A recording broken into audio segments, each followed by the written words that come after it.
பாட்டாளி மக்கள் கட்சியின் மாநில பொதுக்குழுவிற்கு வருகை தந்து எனக்கு முன்பு பேசி அமர்ந்த பாட்டாளி மக்கள் கட்சியின் பொதுச் செயலாளர் மரியாதைக்குரிய திரு வடிவேல் ராவணன் அவர்களே, பொருளாளர் அருமை சகோதரி திலகபாமா அவர்களே,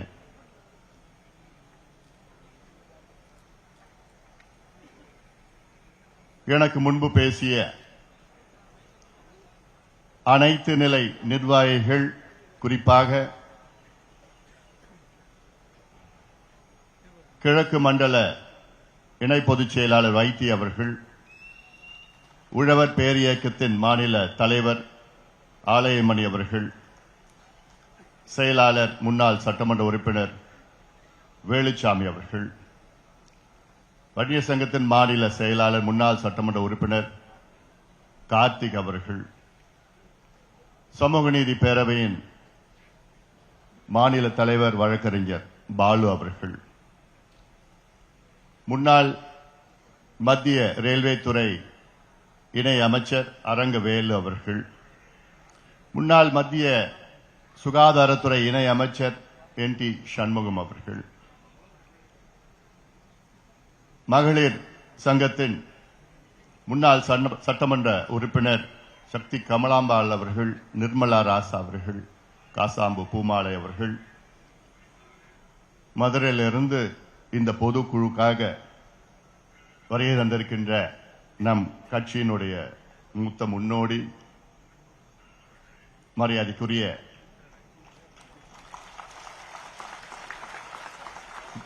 திருமதி கோமதி அம்மாள் அவர்கள் மற்றும் பசுமை தாயகத்தின் செயலாளர் தம்பி அருள் அவர்கள், சட்டமன்ற உறுப்பினர்கள் வெங்கடேஸ்வரன் அவர்கள், சிவகுமார் அவர்கள், முன்னாள் நாடாளுமன்ற உறுப்பினர் மருத்துவர் செந்தில் அவர்கள், நம் இயக்கத்தின் மூத்த முன்னோடி, அவர் இல்லாமல் எந்த நிகழ்ச்சியும் இருக்காது, கட்சி நிகழ்ச்சியோ குடும்ப நிகழ்ச்சியோ. சமீபத்தில் திருவிடந்தையில் லட்சக்கணக்கான நம் சொந்தங்கள் கூடிய அந்த தருணத்திலே அந்த மாநாட்டை மிக சிறப்பாக இயக்கிய நம்முடைய ஒரே ஒரு CR பாஸ்கரன் அவர்கள், முன்னாள் சட்டமன்ற உறுப்பினர் இளவழகன் அவர்கள், TK ராசா அவர்கள், முன்னாள் நாடாளுமன்ற உறுப்பினர் முனைவர் கோ தனராஸ் அவர்கள், விருதை வள்ளல் முன்னாள் சட்டமன்ற உறுப்பினர் மரியாதைக்குரிய திரு RG அவர்கள், திரு ஜெயராமன் அவர்கள், TMT அவர்கள், பொன்மலை அவர்கள், ஷேக் மொஹிதீன் அவர்கள் மற்றும் மேடையில் இருக்கின்ற இங்கே இந்த பொதுக்குழுவை மிக சிறப்பாக ஏற்பாடு செய்த நம்முடைய இங்கே பகுதியில் உள்ள மாவட்ட செயலாளர் ஏழுமலை அவர்கள், தலைவர் கணேசமூர்த்தி, ராதா, வாசு, தட்சிணா போன்ற அனைத்து நிலை நிர்வாகிகளுக்கும், இந்த பொதுக்குழுவுக்கு வருகை தந்திருக்கின்ற மாநில, மாவட்ட, ஒன்றிய, நகர, பேரூர் நிர்வாகிகள், பொதுக்குழு உறுப்பினர்கள் மற்றும் சிறப்பு அழைப்பாளர்கள் அனைவருக்கும், ஊடக நண்பர்களுக்கு சேர்த்து என் உயிரினும் மேலான அன்பு பாட்டாளி சொந்தங்களே, உங்கள் அனைவருக்கும் இந்த அன்புமணி ராமதாசின் பணிவான வணக்கங்கள். உங்கள் அனைவரையும் மீண்டும் ஒரு முறை நான் அன்போடு வணங்கி வரவேற்கின்றேன்.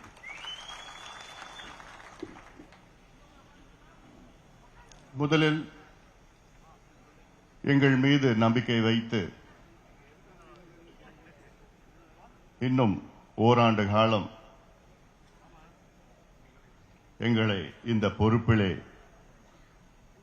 தொடர வேண்டும் என்று ஒருமனதாக நீங்கள் தீர்மானத்தை நிறைவேற்றிய உங்களுக்கு என்னுடைய நன்றிகளை இந்த நேரத்தில் நான் தெரிவிக்கின்றேன். என்னை பற்றி உங்களுக்கு நன்றாக தெரியும். பொறுப்புகளுக்கும் பதவிகளுக்கும் நான் இருப்பவன் அல்ல. என் மீது பாசத்திலும் அன்பை வைத்து நீங்கள் வந்திருக்கிறீர்கள். அதைவிட என் மீது நம்பிக்கை வைத்து நீங்கள் வந்திருக்கிறீர்கள். அந்த நம்பிக்கை நிச்சயமாக வீண் போகாது. உங்களை பொறுப்புடன் கடமையுடன் நான் வழி நடத்துவேன்.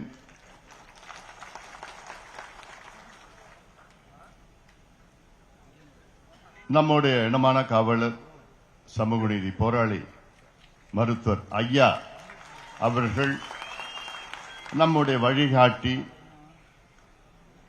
அவர்தான் எல்லாம். நம் இயக்கம், நம் கட்சி, இந்த சமுதாயம், அவருடைய கொள்கைகளை நாம் பின்பற்றுகின்றோம். மருத்துவர் ஐயாவுடைய பல லட்சியங்கள், பல கனவுகள், அதை நாம் எல்லோரும் சேர்ந்து நிறைவேற்றுவோம். அதில் மிக முக்கியமானது வன்னியர்களுக்கு தனி ஒதுக்கீடு வேண்டும். தமிழ்நாட்டிலே சாதிவாரி கணக்கெடுப்பு நடத்த வேண்டும். அந்த அடிப்படையிலே அனைத்து நிலை சமுதாயங்களுக்கும், குறிப்பாக பின்தங்கிய நிலையில் உள்ள சமுதாயங்களுக்கு சமூக நீதி பெற வேண்டும், இடஒதுக்கீடு வழங்க வேண்டும் என்ற நோக்கம் மருத்துவர் ஐயாவுடைய லட்சிய கனவுகள். அதுபோன்ற கனவுகள் எல்லாம் நாம் இணைந்து நாம் நிறைவேற்றுவோம். இந்த பொதுக்குழுவிலே பல தீர்மானங்கள் நிறைவேற்றப்பட்டது. அதில் முக்கியமான தீர்மானம் அரசியல் தீர்மானம். இந்த அரசியல் தீர்மானத்தில் முக்கிய முடிவை நாம் எடுத்திருக்கின்றோம். அதில் ஒன்று தெளிவாக இந்த தீர்மானம், இந்த பொதுக்குழு வாயிலாக நாம் சொல்லியிருக்கின்றோம். வருகின்ற சட்டமன்ற தேர்தலில் ஆட்சி செய்து கொண்டிருக்கின்ற திமுக அரசை வெளியேற்றுவோம்.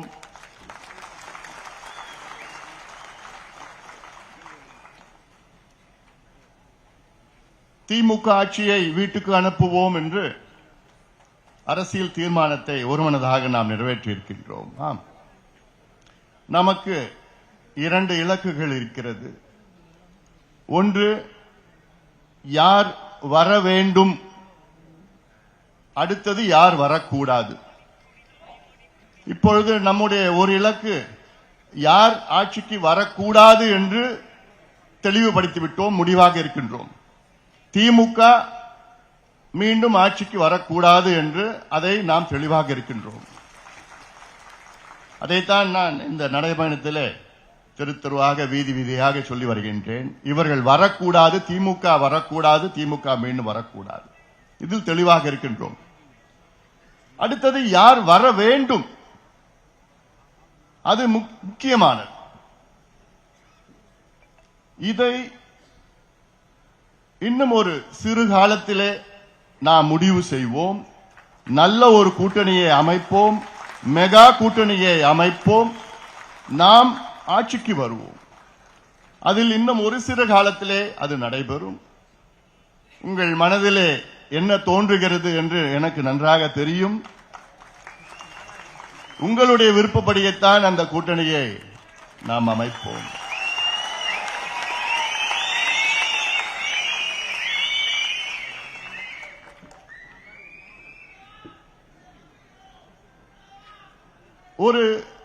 எனக்கு முன்பு பேசியவர்கள் ஒரு சிலர் சொன்னார்கள், தமிழ்நாட்டில் நம்முடைய வாக்கு விகிதம் 6 விழுக்காடு 7 விழுக்காடு.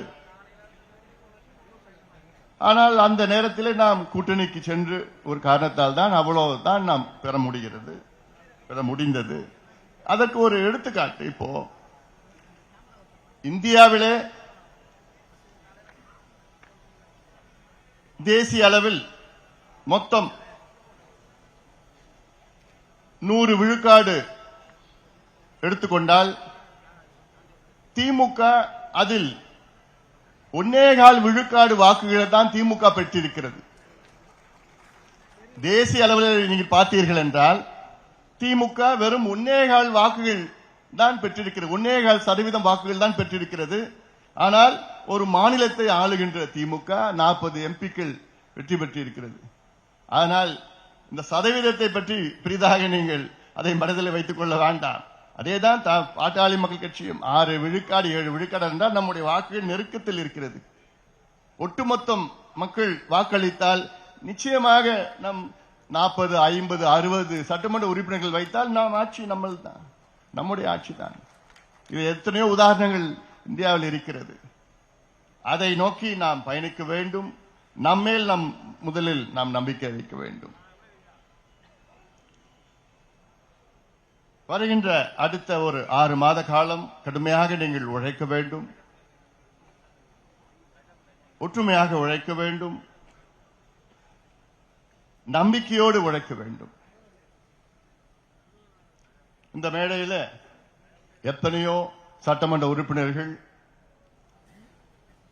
முன்னாள் நாடாளுமன்ற உறுப்பினர்கள், முன்னாள் சட்டமன்ற உறுப்பினர்கள், முன்னாள் பெருந்தலைவர்கள், சேர்மன் இந்த மேடையில் மட்டுமல்ல இங்கே இருக்கின்றீர்கள். இவர்கள் யாரும் நாம் இயக்கத்தில் சேர்கின்ற நேரத்தில் இது நான் எம்பி ஆவேன், எம்எல்ஏ ஆவேன், சேர்மன் ஆவேன், மந்திரி ஆவேன் அந்த நோக்கத்திலே யாரும் வரல. எல்லோரும் மருத்துவர் ஐயா அவர்கள் நம்மை அழைத்தார்.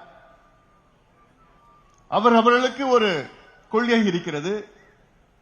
அந்த கொள்கை அவர்கள் பிடித்த காரணத்தால் ஐயா அவர்கள் வழியிலே அவர்கள் இணைத்துக் கொண்டார்கள். அந்த பயணத்தில் அவரும் கலந்து கொண்டார்கள். இன்று அந்த பயணம் தொடரும். மீண்டும் நான் சொல்கின்றேன், நம்முடைய வழிகாட்டி ஐயா அவர்கள் தான், நம்முடைய குலதெய்வம் ஐயா அவர்கள் தான். ஐயா அவர்கள்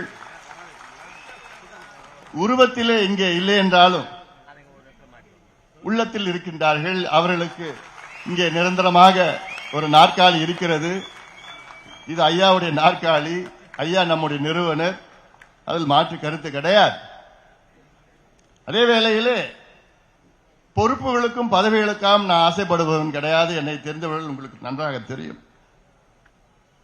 இன்று காலத்தின் கட்டாயத்திற்காக உங்களுடைய எண்ணங்களை நிறைவேற்றுவதற்காக இங்கே உங்கள் முன் நின்று கொண்டிருக்கின்றேன். இது ஒரு சாதாரண இயக்கம் கிடையாது. நம் கட்சி சாதாரண கட்சி கிடையாது. ரத்தம், வேர்வை, தியாகம், உயிர் தியாகம் இதை சிந்தி லட்சக்கணக்கானவர்கள் உயிரை நீத்து, நூற்றுக்கணக்கானவர்கள் உயிரை நீத்து, லட்சக்கணக்கானவர்கள் தியாகம் சிந்தி சிறைக்கு சென்று சிறிய சிறிய அளவில் நாம் இயக்கத்தை நாம் வளர்த்துக் கொண்டிருக்கின்றோம். இந்த இயக்கம் அடுத்த கட்டத்துக்கு செல்ல வேண்டும் என்ற நோக்கம். நான் சொல்லியிருக்கின்றேன், ஐயாவுடைய நாற்காலி நிரந்தரமான ஒரு நாற்காலி ஐயாவுக்கு.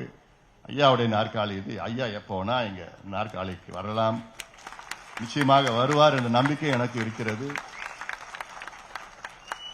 சில நேரத்தில் சாமி கொஞ்சம் கோபம் வந்துடும். அப்போ என்ன பண்ணணும், திருவிழா எடுப்போம், நெருப்பு மெதிப்போம், என்னென்னமோ காவடி எடுப்போம், என்னென்னமோ செஞ்சிட்டு இருப்போம். இதுல என்ன பிரச்சனைனா பூஜாரி தான் பிரச்சனை.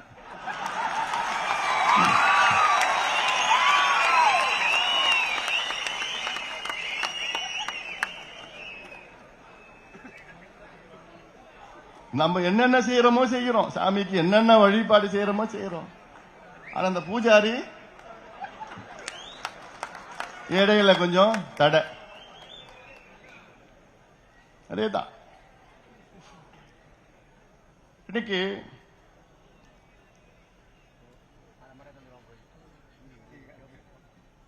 ஐயா அவர்கள் ஒரு தேசிய தலைவர்.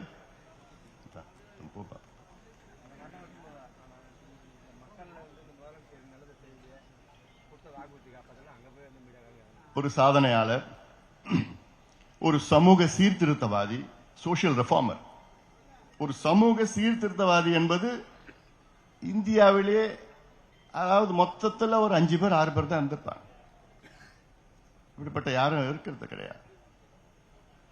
6 இடஒதுக்கீடுகளை பெற்று தந்தவர், நமக்கெல்லாம் அரசியல் கற்றுக்கொண்டது, சமூக நீதி என்றால் நமக்கெல்லாம் பாடம் கொடுத்தது, கற்றுக் கொடுத்தது ஐயா அவர்கள் தான். ஆனால் இன்றைக்கு ஐயா அவர்களால் இந்த இயக்கத்தை, நம் கட்சியை நிர்வகிக்க அதில் ஒரு சூழல் இருக்கிறது. இது சில செய்திகள் என்னால் வெளியில் சொல்ல முடியாத ஒரு சூழல். அந்த காரணத்துக்காகத்தான் நான் ஒன்னும் ரொம்ப பிடிவாதக்காரன் கிடையாது. நான் சொல்றது நம்ம எல்லாம் சேர்ந்து செய்யலாம்.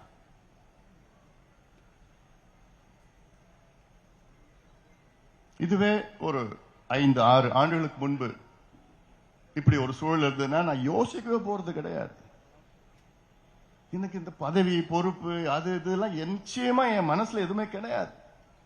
எனக்கு இந்த பதவி வேணும்னா நான் 10-15 ஆண்டுகளுக்கு முன்பு நான் இப்ப வாங்கிட்டு இருப்பேன், கேட்டு வாங்கிட்டு இருப்பேன். நான் ஏன்னா அவசியமே இல்லை. அதுக்காக நான் வரல, பதவி பொறுப்புக்காக நான் வரல. நான் என்னுடைய நோக்கமே இந்த சமுதாயத்தை அடுத்த கட்டத்துக்கு கொண்டு போகணும், இந்த சமுதாயத்தை வழி நடத்தணும். இந்த சமுதாயத்துக்காக தான் கட்சி தொடங்கினார், சமூக நீதிக்கு தான் கட்சி தொடங்கினார். அதுதான் அந்த அடித்தளம் தான்.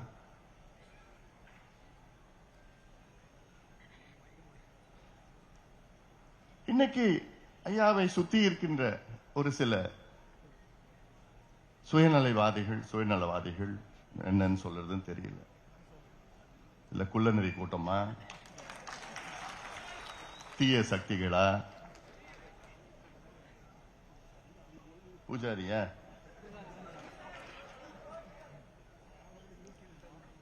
இவங்க ஒன்னும் திருப்பி மாத்தி சொல்லாததெல்லாம் சொல்லி, செய்யாத ஒன்னும் பொய்ய சொல்லி, சொல்லி ஒரு சில பேர், நிறைய பேர் உங்க மனசுல எல்லாம் எவ்வளவு வலி இருக்கும்னு எனக்கு தெரியுது. எனக்கு நீங்க இங்க வந்திருக்கிறீங்க, உங்க ஒவ்வொரு மனசுலயும் இந்த கண்ணு வேணுமா, இந்த கண்ணு வேணுமா என்ன சொல்லுவீங்க? 2 கண்ணு வேணும் தானே சொல்லுவீங்க. இல்ல இந்த கண்ணு தானே முக்கியம் யாராவது சொல்லுவீங்களா? உங்க வலி என்னால புரிய முடியுது. ஆனா எல்லாத்துக்கும் வேற எனக்கு வலி, எவ்வளோ வலி நான் தாங்கிட்டு இருக்கிறேன். நான் தூங்கியே எவ்வளவு நாள் ஆகுது. எவ்வளவு மனசுல நான் தாங்கிட்டு இருக்கிறேன், பாரங்களை தாங்கிட்டு இருக்கிறேன். ஆனாலும் அமைதியா இருக்கிற உங்க முன்னாடி நான் சிரிச்சுட்டு தான் இருக்கிறேன்.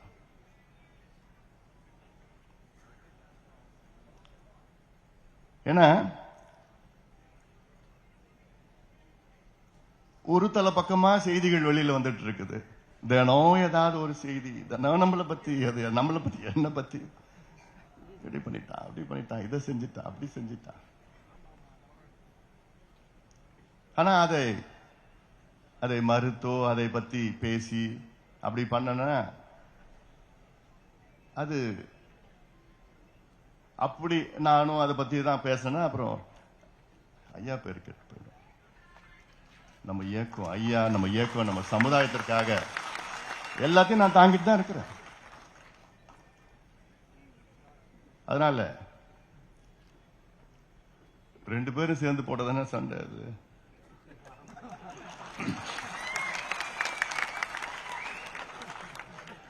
நேத்து கூட நீதிமன்றத்திலிருந்து வெளியில வரப்போ தீர்ப்பு வந்தது. எனக்கு சுத்தமா மகிழ்ச்சி கிடையாது, சந்தோஷம் கிடையாது, வருத்தம். எனக்கு மனசுல அவ்வளவு வலியோட தான் அந்த தீர்ப்பை நான் எதிர்கொண்டேன். நான் பாலு எனக்கு போன் பண்ணி சொன்னப்போ, ஐயா நமக்கு நடத்தலான்னா, அப்படியா சரி, அவ்வளவுதான். யாருக்கு எதிர்த்து தீர்ப்பு? யார் எதிர்த்தியா அந்த தீர்ப்பு? நமக்குள்ளே ஒரு தீர்ப்பா? நமக்குள்ளே எதிர்த்து ஒரு தீர்ப்பா? அது ஒரு தீர்ப்பா?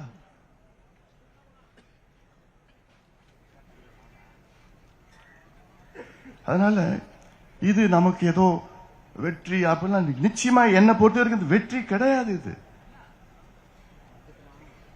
இது நம்ம குடும்பம், நம்ம எல்லாம் குடும்பம், இவ்வளவு பெரிய குடும்பம், நம்ம கட்சி, நம்ம குடும்பம். அதுதான் என் மனசுல ஆழமா, என்னைக்கு நான் கடைசி வரைக்கும் அதுதான் எனக்கு என் மனசுல இருக்கும்.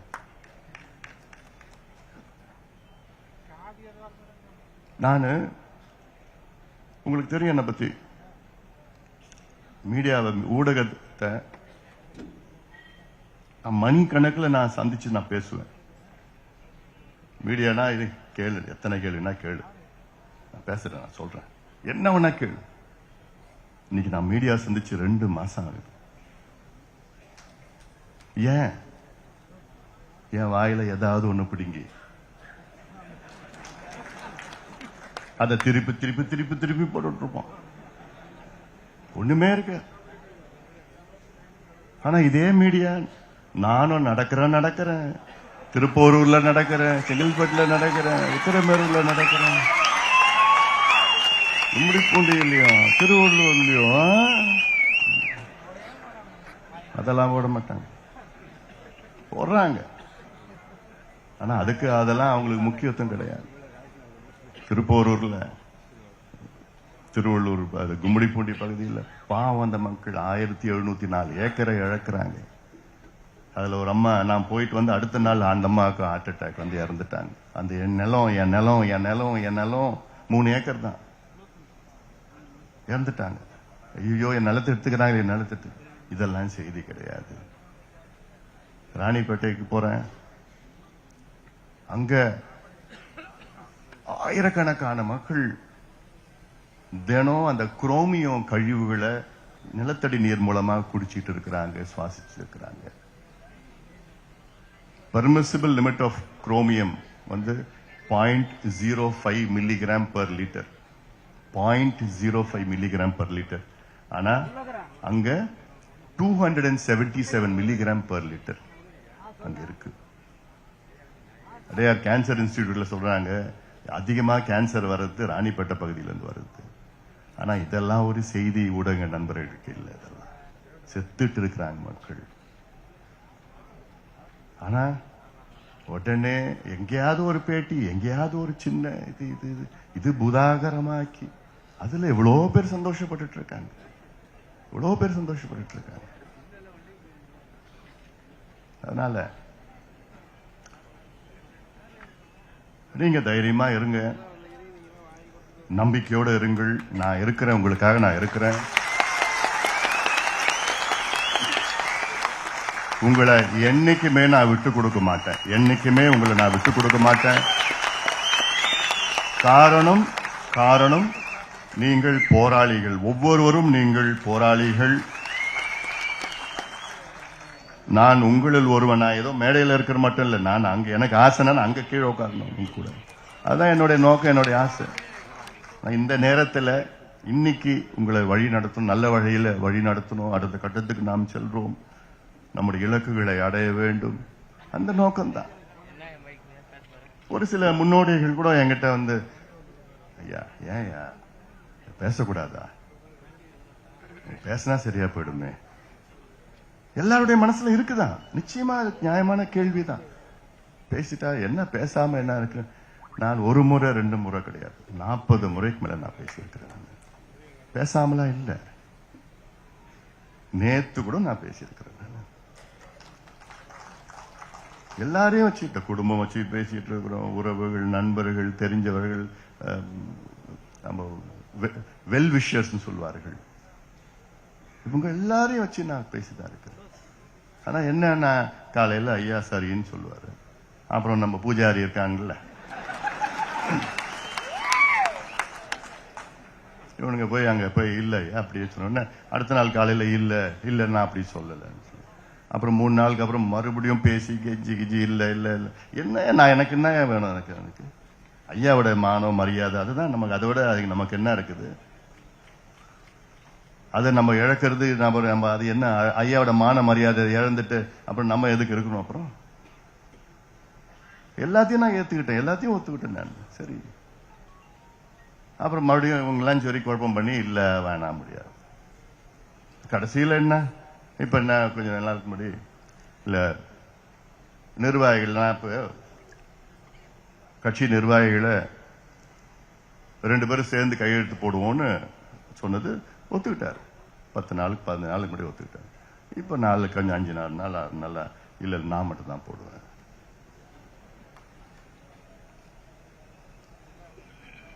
அது நான் என்னால நிச்சயமா ஒத்துக்க முடியாது. நிச்சயமா ஒத்துக்க முடியாது. ஏன்னா அது உள்ள நான் போக விருப்பம் இல்லை எனக்கு. அது எனக்கு எல்லாமே சேர்ந்து பண்ணணும். அது ஒரு கட்சி, ஒரு இயக்கம். சில பேர் சொன்னாங்க மேடையில் கூட, நிரந்தர தலைவர். எந்த இயக்கத்துக்கும் நிரந்தர தலைவர் கிடையாது. நிரந்தர நிறுவனர் தான் தலைவர். என்பது நீங்க முடிவு பண்ணுறது தான். பொதுக்குழு முடிவு பண்ணது தான் தலைவர். நீங்க யாரு முடிவு பண்றீங்களோ அவங்க தான் தலைவர். நம்ம கட்சி ஜனநாயக கட்சி. இதுல நீ தான் தலைவர், நீ தான் பொதுச் செயலாளர், நீ தான் பொருளாளர், நீ தான், அதெல்லாம் இல்ல. நம்ம கட்சி டெமோக்ராட்டிக் பார்ட்டி. பொதுக்குழு நீங்க தான் நம்ம கட்சியினுடைய பலம். நீங்க தான் you are the most powerful people in the party. பொதுக்குழு நீங்க முடிவு பண்ணாதான். நீங்க கடந்த முறை என்னை தேர்வு செய்தீர்கள். 3 ஆண்டு காலம் எனக்கு கொடுத்தீர்கள். இன்று இன்னும் 1 ஆண்டு காலம் எனக்கு மீண்டும் தலைவர் பொறுப்பை நீங்கள் கொடுத்திருக்கிறீர்கள்.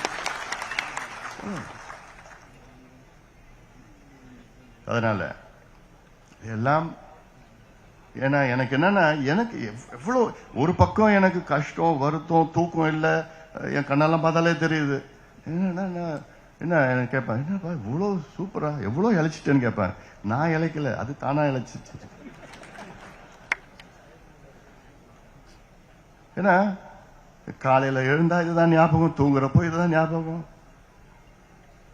என்னடா சில நேரத்தில் என்னடா நம்ம பண்ணிட்டு இருக்கிறோம், என்ன யார் கூட இந்த நேரத்துல களத்துல திமுகவை எதிர்த்து எவ்வளவு நம்முடைய கோபம், வேகம், உணர்வு, உழைப்பு, ரத்தம் எல்லாமே அவங்க எதிர்த்து அவனை விரட்டி அடிக்கணும்னு அந்த வேகத்துல நம்ம இருக்கணும், இன்னைக்கு களத்துல இருக்கணும். ஆனா நமக்குள்ள பதிவு போட்டுக்கிட்டு, நமக்குள்ள வழக்கு போட்டுக்கிட்டு, நமக்குள்ள பேசிக்கிட்டு, விமர்சனம் செஞ்சுக்கிட்டு, நமக்குள்ள பேட்டி கொடுத்துக்கிட்டு, அதெல்லாம் என்னால தாங்கிக்க முடியல. நான் கனவுல கூட இப்படி நடக்குமா நான் நினைக்கவே இல்லை இதெல்லாம். ஆனாலும் ஏன் நான் பிடிவாதமா கிடையாது, உறுதியா இருக்கிறேன். பிடிவாதம் கிடையாது, உறுதியா ஏன் இருக்கிறேன். இது நம்முடைய அமைப்பு. இந்த அமைப்பு நான் மீண்டும் சொல்றேன், இது ரத்தம், வேர்வை, தியாகம் சிந்தி வளர்ந்த இயக்கம். இது ஏதோ ஒருத்தர் பண்ணது கிடையாது. எல்லாமே இங்க மேடையில் இருக்கிறவங்க, நீங்க வீட்டுல இருக்கிறவங்க, கிராமத்துல இருக்கிறவங்க, பாரு நம்ம மூத்தவர்கள், அவங்க தான் நம்ம முன்னோடிகள் சொல்றாங்க, அவங்க தான் எல்லாமே. அப்ப அந்த காலத்துல எல்லாமே உழைச்சு வச்சு வந்தது. அவங்களுடைய கனவு, உங்களுடைய கனவு எல்லாமே அடுத்த கட்டத்துக்கு போகணும். அதுதான் என்னுடைய நோக்கம். ஒரு சில சுயநலவாதிகள் அவங்க இதை வச்சுட்டு சம்பாரிச்சு இதை வச்சுட்டு அது பண்ணோம் இது பண்ணோம்னா அதெல்லாம் நிச்சயமா நான் அதுக்கு வழி விட மாட்டேன். அதனாலதான் நான் உறுதியா இருக்கிறேன். பிடிவாதமா நான் இல்ல, உறுதியா இருக்கிறேன், அவ்வளவுதான். நிறைய என்னால சொல்ல முடியல, சொல்லணும்னு ஆசை, அதனால இது சொல்ல முடியல. சில பேர் தனிப்பட்ட முறையில் நான் சொல்லியிருக்கிறேன், அவ்வளவுதான். அவங்க புரிஞ்சிட்டு இருக்காங்க. அதனால மீண்டும் சொல்றேன், நான் நம்ம எல்லாம் ஒன்றாக களத்தில் இருப்போம். உங்களை எல்லாம் இன்னைக்கு பார்க்கறதுல எனக்கு ரொம்ப ரொம்ப சந்தோஷம். அவ்வளவு எனக்கு மனசுல அவ்வளவு உற்சாகம் எனக்கு. ஏன்னா நீங்க தான் கட்சி, நீங்க மற்றவர்களே வழி நடத்துவீர்கள். இங்க வந்திருக்கிறீங்க பொதுக்குழு உறுப்பினர், நீங்க தான் நம்ம கட்சியினுடைய அடுத்த கட்டத்தில் நம்ம கீழே இருக்கிறவங்க எல்லாமே நம்ம வழி நடத்தணும். நம்ம 2வது தீர்மானம் என்ன தீர்மானம்? சிறை நிரப்பும் போராட்டம். வன்னியர்களுக்கு இடஒதுக்கீடு அறிவிக்கவில்லை என்றால் ஒட்டுமொத்தம் சிறைகள் தமிழ்நாட்டில் நிரப்பப்படும். சிறை நிரப்பு போராட்டம், கடுமையான போராட்டம் நடத்துவோம். ஏன்னா ஏதோ முதலமைச்சர் ஸ்டாலின் அவர்கள் ஏதோ ஒன்று கணக்கு வச்சுக்கிட்டு, சரி இன்னொரு 8 மாசம் ஏமாத்திடலாம், 4 வருஷம் ஏமாத்திட்டோம், இன்னொரு 8 மாசம் ஏமாத்திடலாம், அப்படியே போயிடலாம், கொண்டு போயிடலாம், அப்படி இப்படி. இவங்க ஸ்டைலே அப்படிதான். ஆனாலும் நான் விட போறது கிடையாது. ஸ்டாலின் அவர்களே, நீங்க அனுபவிக்க போறீங்க இந்த தேர்தலில், அது மட்டும் எனக்கு தெரியுது. ஒழுங்கா கொடுத்துடுங்க. இப்ப கூட லேட் ஆகல. நாங்க கேட்கறது நியாயமா கேட்டோம். உச்சநீதிமன்றம் தீர்ப்பு வந்து 1226 நாள் ஆகிறது. இந்த தீர்ப்புல தெளிவா சொல்லியிருக்கிறாங்க, தமிழ்நாட்டில் வன்னியர்களுக்கு உள்ஒதுக்கீடு கொடுக்க எந்த தடயம் கிடையாது. இதற்கு நீங்கள் சாதிவாரி கணக்கெடுப்பு நடத்தணும்னு அவசியமும் கிடையாது. இருக்கிற தரவுகளை சேகரித்து நியாயப்படுத்தி கொடுங்கள். இது உச்ச நீதிமன்றம் கொடுத்த தீர்ப்பு. இதுக்கு மேல எங்கேயுமே மேல்முறையீடு கிடையாது. உச்ச நீதிமன்றத்துக்கு மேல யாரும் கோர்ட்டுக்கு போக முடியாது. அப்படிப்பட்ட உச்ச நீதிமன்றமே தீர்ப்பு கொடுத்துட்டு பண்ணுங்க. அந்த தீர்ப்பை வைத்துத்தான் இப்பொழுது பிற்படுத்தப்பட்ட ஆணையம் பேக்வர்ட் கிளாஸ் கமிஷனா அமைச்சாங்க. அந்த பேக்வர்ட் கிளாஸ் அமைச்சுக்கிட்டு அதுல ஒரு ஜிஓ பாஸ் பண்றாங்க. என்ன, உச்ச நீதிமன்றம் தீர்ப்புல 68 பேராகிராஃப் 73 பேராகிராஃப் வைத்துத்தான் இதற்கு வன்னியர்களுக்கு உள்ஒதுக்கீடு கொடுக்க பரிந்துரை செய்யுங்கள். எவ்வளவு நாள்ல? 3 மாசம். நாங்க உற்சாகமா இருந்தோம். 3 மாசத்துல வந்துடும் ஐயா, எப்படியாவது இந்த பிள்ளைங்களுக்கு படிப்பு கிடைச்சிடும் ஐயா, எப்படியாவது வேலை கிடைச்சிடும், டிஎன்பிசில வந்துடும், எப்படியாவது வந்துருவாங்க டாக்டர், சந்தோஷமா இருக்கு. 3 மாசம் சரி பரவாயில்ல. அப்புறம் பார்த்தோம் உற்சாகம் 3 மாசம் நெருங்க. ஒரு முறை நம்ம முதலமைச்சர் போய் கேட்டேன். இப்ப பாக்குறப்போ இது 3 மாசம் சொல்றீங்களே, நெருக்கம் வந்துடுச்சு, இன்னும் முடியல. இல்ல இது முடிஞ்சது, அடுத்தது வந்தா கூட நான் ஒரு ஸ்பெஷல் அசம்பிளி செஷன் வைக்கிறேன், ஸ்பெஷல் செஷன் வைக்கிறேன் சொல்றாரு முதலமைச்சர். சொல்றாரு, ஓ இதெல்லாம் நான் நம்பணும். நான் பாரு எவ்வளோ இப்ப தெரியுது, நம்பி பரவாயில்லப்பா. சிஎம் வன்னியர்களுக்கு இடஒதுக்கீடு கொடுக்க ஸ்பெஷல் செஷன் வைக்கிறேன்னு சொல்லிட்டாரு. எல்லாம் வழியில சொல்லிட்டு இருந்தேன். அப்பதான் தெரியுது ஆப்பு வச்சுட்டாரு. அதன் பிறகு 3 மாதம், அப்புறம் பிறகு பார்த்தா 3 மாதம் இல்ல 6 மாதம் எக்ஸ்டென்ஷன், அப்புறம் இன்னொரு 6 மாசம், அப்புறம் இன்னொரு 6 மாசம், 2 வருஷம் போயிடுச்சு. பேக்வர்ட் கிளாஸ் கமிஷனுடைய பதவி காலமே 3 வருஷம் தான், 2 வருஷம் போயிடுச்சு. இப்ப 2 வருஷம் போன காலத்துல இப்ப என்ன பண்ணிருக்காங்க, ஒரு வாரத்துக்கு முன்னாடி என்ன பண்ணிருக்காங்க அரசாணை, என்னன்னா ஓராண்டு கால நீடிப்பு. அவங்க பொறுப்பு பதவி காலம் இருக்கிறதே 6 மாசம் தான், இவங்க ஆனா கொடுக்கிறது ஓராண்டு கால நீடிப்பு. அப்ப என்ன அர்த்தம்னா, இந்த எலெக்ஷனுக்கு முன்னாடி வந்துடக்கூடாது. இந்த எல்லாமே எலெக்ஷனுக்கு பிறகு. நீங்க இருக்க போறது இல்ல எலெக்ஷனுக்கு பிறகு, உனக்கு எதுக்கு அந்த வேலைலாம்? அடுத்தது நாங்க தான் வர போறோம், நாங்க பாத்துக்க போறோம். இவ்வளோ ஒரு ஏமாத்தி, இவ்வளோ ஒரு பித்தலாட்டம். இது ஏதோ ஜாதி பிரச்சனை இல்லையா, இது தமிழ்நாட்டின் முன்னேற்ற பிரச்சனை. It is not a cost problem, it is Tamil Nadu's developmental problem. இவ்வளோ பெரிய ஒரு சமூகம், 18 விழுக்காடு மக்கள் தொகை உள்ள ஒரு சமூகம். இந்த சமூகம் முன்னேறினால் தமிழ்நாடு முன்னேறும். சிம்பிள் எக்கனாமிக் ஃபார்முலா, சாதாரண ஒரு ஃபார்முலா, லாஜிக். ஆனா இந்த சமுதாயம் வளரக்கூடாது, இப்படியே அடிமையா இருக்கணும், குடிகாரனா இருக்கணும், கஞ்சா பயன்படுத்தணும், படிப்பறிவு இல்லாம இருக்கணும், குடிசையில வாழணும், ஆடு மாடு மேய்க்கணும், ஓட்டு மட்டும் போடணும். தேர்தல் வந்ததுன்னா பாட்டிலும் காசும் கொடுப்பாங்க, ஓட்டு போட்டுட்டு இவங்க ஆட்சியில இவங்க குடும்பம் சந்தோஷமா இருக்கணும், கொள்ளடிச்சிட்டு இருக்கணும்.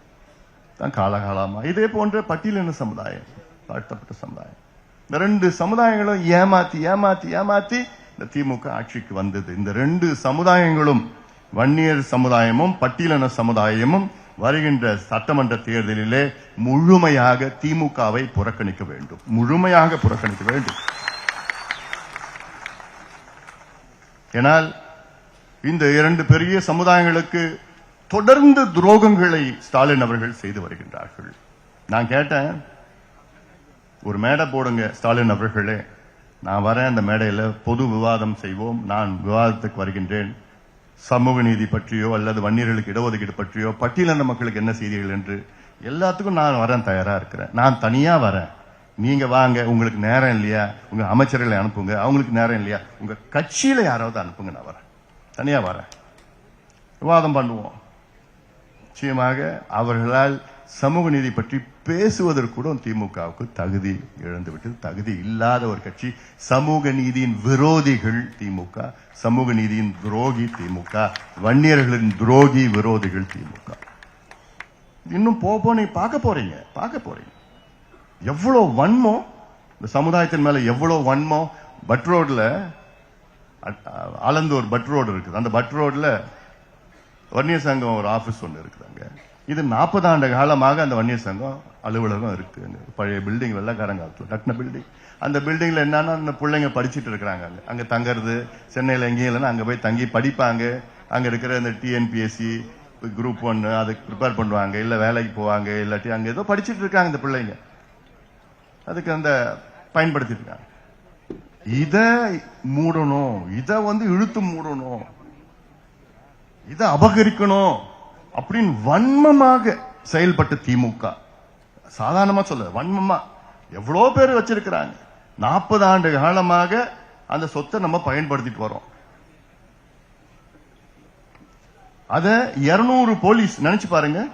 200 போலீஸ் திடீர்னு காலை 200 போலீஸ் போய் அங்க போய் அந்த பிள்ளைங்க படிச்சுட்டு இருக்கிற பிள்ளைங்களை வெளியில அனுப்பி வச்சு அவனுங்க இதில் புட்டியெல்லாம் விட்டுட்டாங்க. வெளியில அந்த பிள்ளைங்க மட்டும் வெளியில அனுப்பிச்சு விட்டுட்டு பூட்டிட்டு சீலை வச்சுட்டு வரான். கொஞ்ச நாளுக்கு முன்னாடி 40 ஆண்டு காலம் வன்னியர் சங்கம் ஆபீஸ் அது. அங்க படிச்சுட்டு இருக்காங்க பிள்ளைங்க.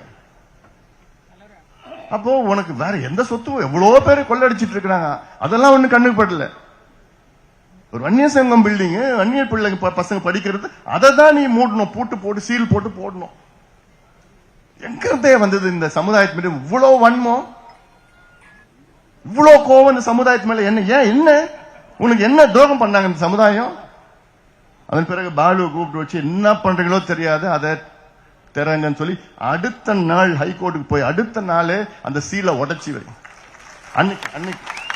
அன்னைக்கு லஞ்ச் மோஷன், அன்னைக்கு மத்தியானமே லஞ்ச் மோஷன் கோர்ட்ல மூவ் பண்ணி முடியாத சீலை உடைச்சி பிள்ளைங்க உள்ள அனுப்பிச்சு விட்டது அன்னைக்கு.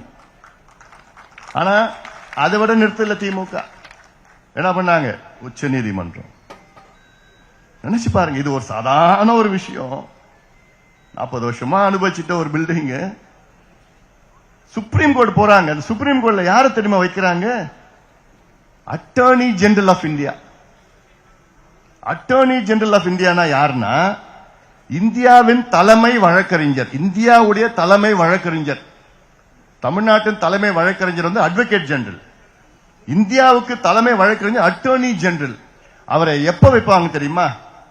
இந்தியாவுக்கு பிரச்சனைனா அப்படி அவரை சுப்ரீம் கோர்ட்டுக்கு பேச வைப்பாங்க. இல்ல ஒரு மாநிலத்துக்கு பிரச்சனை, தமிழ்நாட்டு பிரச்சனைனா அப்போ அதை பயன்படுத்துவாங்க. ஆனா ஏதாவது இந்தியாவில் கான்ஸ்டிடியூஷன் பிரச்சனை இருக்கு, நம்ம அரசியல் சாசனத்தில் ஏதாவது ஒரு பிரச்சனை இருக்குன்னா அதை அவரை வைப்பாங்க. ஆனா எதுக்கு வச்சிருக்கிறாங்க?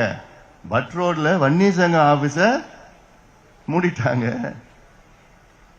அதை திருப்பி கொடுக்கணும்னு உச்ச நீதிமன்றத்தில் அட்டர்னி ஜெனரல் அவங்க பயன்படுத்துறாங்க திமுக அரசு. அவ்வளோ வன்மம். ஆனாலும் நம்ம விட்டுடுவோமா?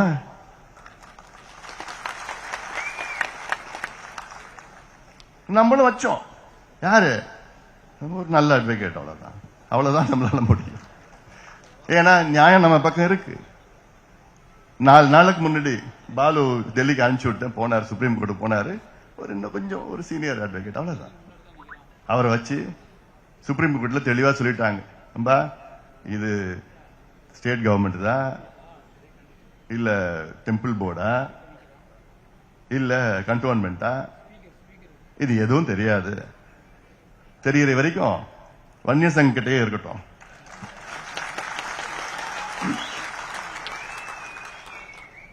வழக்கு நடத்துங்க. அது எப்படியா ஒரு 3-4 வருஷம் ஆயிடும்.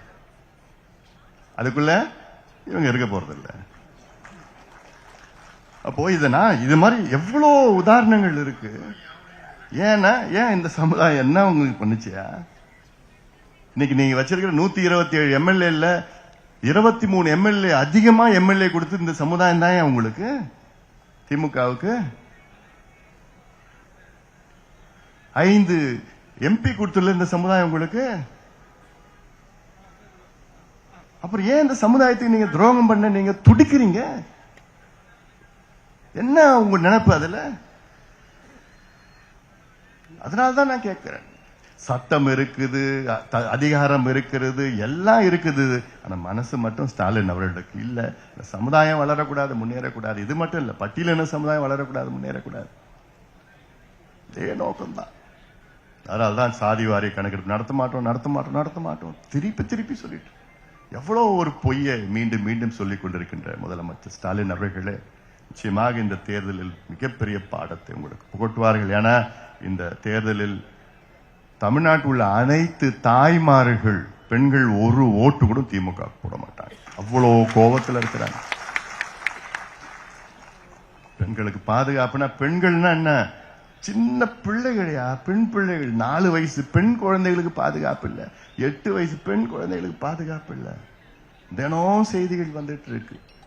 கேட்டா நாங்க ஒவ்வொரு சம்பவம் நம்ம எப்படி நாங்க காப்பாத்துவோம், ஏதோ அங்கங்க நடக்குது. அங்கங்க எப்படியா நடக்கும்? அந்த சூழலை நீங்க ஏற்படுத்தி இருக்கிறீங்கல்ல. குடிச்சிட்டு கஞ்சா அடிச்சுக்கிட்டு எங்க பார்த்தாலும் கஞ்சா கிடைக்குது, எங்க பார்த்தாலும் அபின், காக்கைன், ஹெரோயின், போதைப் பொருட்கள் கிடைக்குது, எங்க பார்த்தாலும் மது கிடைக்குது. போதையெல்லாம் அவன் என்ன பண்றான்னு அவனுக்கு தெரியல, மிருகமா மாறிடுறான். அப்புறம் ஏன் அதை விற்க வைக்கிறீங்க? ஏன் நீங்க விற்கிறீங்க? ஏன் அனுமதிக்கிறீங்க? அதெல்லாம் நான் சொல்றேன், மீண்டும் சொல்றேன், என்கிட்ட ஆட்சி இருந்ததுன்னா இது போன்ற ஒரு சம்பவம் நடக்காது. ஏன்னா ஒண்ணு மது இருக்காது, போதைப் பொருட்கள் இருக்காது. அதை மீறி யாராவது இப்படி பண்ணிக்கின்னு ஒருத்தம் பண்ணா போதும், முடிச்சிடணும். அவ்வளவுதான். ஒருத்தனை முடிச்சுதான் அடுத்தது யோசிப்பானா, ஐயோ நம்மளெல்லாம் உள்ளெல்லாம் தள்ள மாட்டான், முடிச்சுடுவான். அந்த பயம் இருக்கணும். அந்த பயம் இருந்தாதான் இந்த மிருகங்கள்லாம் அடங்கி கிடக்கும். இந்த பயம் இருக்கணும். இதுதான் செய்யணும். இதுக்கு தைரியம் வேணும்யா, இதுக்கு தில்லு வேணும். இவங்க கிட்ட இருக்குதா? இருக்கு.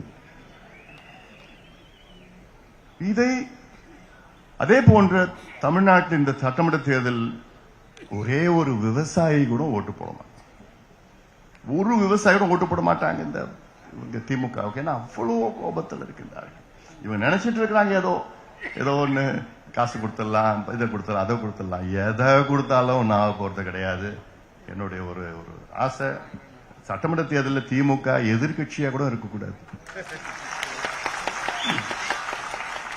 அந்த நிலை வரும், நான் வர வைப்பேன். நீங்க பார்த்துட்டே இருங்க, நிச்சயமா அதை நான் வர வைப்பேன். அது பண்ணுவேன், என்னால முடியும்.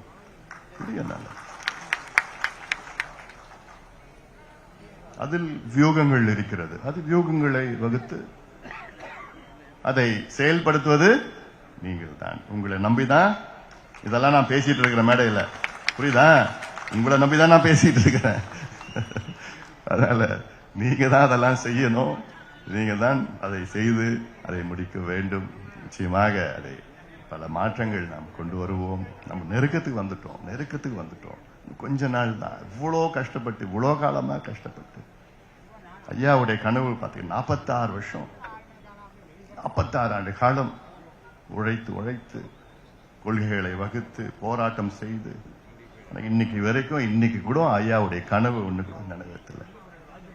இடஒதுக்கீடு 20% நமக்கு ஒட்டுமொத்தமாக கிடைச்சி வாங்கியிருக்கு. ஆனாலும் இந்த சமுதாயத்துக்கு தனியாக கிடைக்கணும். பட்டியலின மக்களுக்கு 2 விழுக்காடு கூடுதலாக இருக்க வேண்டும். வன்னியர்கள் போன்று இருக்கின்ற மற்ற சமுதாயங்களுக்கு அதுக்கு அவங்க சமுதாயத்துடைய சமூக பின்தங்கிய நிலை, மக்கள் தொகைக்கு ஏற்ப அவர்களுக்கு இடஒதுக்கீடு, அவர்களுக்கு நலத்திட்டங்கள், அவர்களுக்கு வேலை வாய்ப்புகள் இதெல்லாம் உருவாக்கு. அதெல்லாம் நம்மள மட்டும்தான் செய்ய முடியும். ஏன்னா நமக்கு அது உணர்வு பூர்வமா நமக்கு நம்ம டிஎன்ஏல இருக்கு, ரத்தத்தில் இருக்கு, டிஎன்ஏல இருக்குது. இதெல்லாம் செய்யணும், அந்த மக்களுக்கு செய்யணும்னு என்னோட டிஎன்ஏல இருக்கு. மத்த எந்த கட்சிக்கும் அந்த மாதிரி எண்ணமும் கிடையாது, அபிப்பிராயம் கிடையாது, எண்ணம் கிடையாது. அவங்க மத்த கட்சி எல்லாம் அந்த தேர்தல் எப்படி வெற்றி பெறலாம், எப்படியாவது ஜெயிக்கணும். நம்ம அப்படி கிடையாது. எப்படி என்னாலும் சரி நம்ம அணுகணும், வேகமா செய்யணும். ஆனாலும் அதே நேரத்திலே வருகின்ற தேர்தலில் மிகப்பெரிய வெற்றியை நாம் அடைய போகின்றோம். நம்பிக்கை நிச்சயமாக எனக்கு இருக்கிறது, உங்களுக்கும் இருக்க வேண்டும். அதனால இதையெல்லாம் நீங்கள் மனதில் ஏற்றுங்கள். ஒரு வாரத்துக்கு முன்பு வந்து டெல்லியில எலெக்ஷன் கமிஷன்ல இருந்து எனக்கு ஒரு லெட்டர் வந்தது. அந்த லெட்டர்ல என்ன சொல்லிருக்குன்னா, மாம்பழம் சின்னம் நமக்கு கொடுத்திருக்கிறாங்க.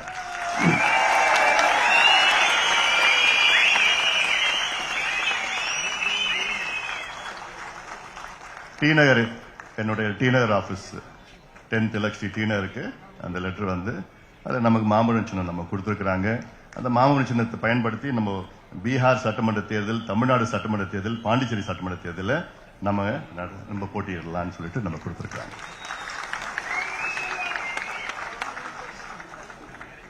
அதனால இதெல்லாம் இன்னும் எவ்வளவோ இருக்குது. இதெல்லாம் இப்போ நம்ம இது இப்படி இப்படிலாம் நம்ம நிறைய விஷயம் வெளியில சொல்ல மாட்டேன். அதனால அன்றாடம் நடக்கும். அது என்ன நடக்கணுமோ சரியா நடக்கும். மீண்டும் நான் சொல்றேன், நம்ம இவங்க நமக்கு போட்டி, இவங்க நம்ம எதிரி, அதெல்லாம் நம்ம எதுவுமே கிடையாது. எல்லாம் நம்ம எல்லாம் என்னுடைய ஆசை விருப்பம் எல்லாம் ஒன்னா சேர்த்து நம்ம பண்ணணும். அந்த நோக்கம் விருப்பம் நமக்கு சின்ன ஒரு இடத்துல பலவீனமா இருக்கக்கூடாது. எல்லாம் வாங்க எல்லாம் வழி நடத்தி எல்லாம் ஒன்னா சேர்ந்து நம்ம ஒற்றுமையா செய்ய வேண்டும் என்ற நோக்கம், அந்த எதிர்பார்ப்பு தான் என்னிடம் இருக்கிறது. மீண்டும் சொல்கின்றேன், அந்த பிடிவாதத்திற்கு நான் பிடிவாதக்காரன் கிடையாது, உறுதியானவன். நான் உறுதியானவன், ஆனா பிடிவாதக்காரன் கிடையாது. யாராவது சொல்லி பேசி கன்வின்ஸ் பண்ண நான் கன்வின்ஸ் ஆகுது. இன்னைக்கு இருக்கிற சூழல் அப்படிப்பட்ட சூழல் இருக்கிறது. அதனால மீண்டும் பல செய்திகளை என்னால வெளியில சொல்ல முடியாது, சொல்ல போறதும் கிடையாது. ஆனாலும் அதே வேளையில என்னென்ன செய்ய வேண்டுமோ அதை நான் செய்வேன். உங்களை நிச்சயமாக ஒரு பொழுதும் நான் விட்டுக் கொடுக்க மாட்டேன். நீங்க மேடையில் இருக்கின்றவங்க யாருமே, நிர்வாகிகளும் சரி, யாரையும் நான் என்னால் விட்டுக் கொடுக்க முடியாது. அதுக்காகத்தான் இது போன்ற ஒரு சூழல் இருக்கிறது. அதனால இதையெல்லாம் நாம் அதை கடந்து வருவோம், கடந்து நாம் செல்வோம், நம்முடைய இலக்குகளை அடைவோம், நம்முடைய கனவுகளை, ஐயாவுடைய கனவுகளை, நம் முன்னோடிகளுடைய கனவுகளை நாம் நிறைவேற்றுவோம், தமிழ்நாட்டை மீட்டெடுப்போம். அதற்காகத்தான் இந்த நடைபயணம், தமிழக மக்களுடைய உரிமைகள் மீட்பு பயணம். இந்த பயணத்தை மிக சிறப்பாக இவ்வளவு காலமா எனக்கு ரொம்ப சந்தோஷமா இருக்கு. திருப்பூரூர்ல இருந்து அப்புறம் செங்கல்பட்டு, அப்புறம் உத்திரமேரூர், அப்புறம் காஞ்சிபுரம், ஸ்ரீபெரும்புத்தூர், அதுக்கப்புறம் மதுரவாயில் பண்ணோம், அப்புறம் அம்பத்தூர் பண்ணோம், கும்மிடிப்பூண்டி, திருவள்ளூர், அதுக்கப்புறம் திருத்தணி, அதுக்கப்புறம் சோளிங்கர், ராணிப்பேட்டை, வேலூர், வாணியம்பாடி, திருப்பத்தூர் மன்மதராசா மழையில நிக்க வச்சிட்டாரு. நல்லா என்ன நடக்கிறோம், அவ்வளவுதான். ஆனா எப்போ வேலூர் இருந்தாலும் மழை பெய்யுது, வருது நடைபயணம். நான் எல்லா ஊருக்கும் வர போறேன், வர அவசியம் வருமா? எல்லா ஊருக்கும் நான் நடைபயணம் இருக்குதுமா. இப்ப இன்னும் சொல்ல போனா இப்ப இந்த பொதுக்குழுனால இப்ப ஒரு நாள் நின்று போச்சு. பொதுக்குழு முடிச்சோன்னு திருப்பி வருது நடைபயணம். தொடர்ந்து எல்லா ஊருக்கும் வரேன், எல்லா ஊருக்கும், சேலத்திலயோ டெல்டாவோ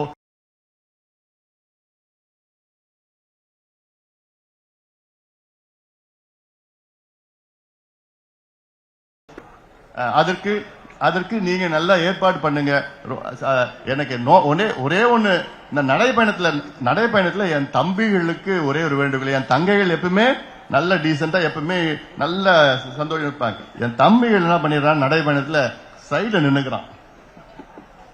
என்ன பொதுமக்களை பார்க்க விட மாட்டான். ஆர்வமா வரான், சத்தம் போடுறான், கொடியை பிடிக்கிறான், எல்லாம் பண்றான்.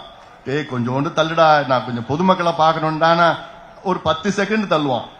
அப்புறம் மறுபடியும் முந்தி அடிச்சுக்கிட்டு போறான். எனக்கு பொதுமக்களை கொஞ்சம் பார்க்கணும், பொதுமக்களும் என்ன பார்க்கணும். எனக்கு பொதுமக்களை பார்த்து ஒரு வணக்கம் வச்சு ஒரு கை நீட்டினா எனக்கு ஒரு சந்தோஷமா இருக்கும்.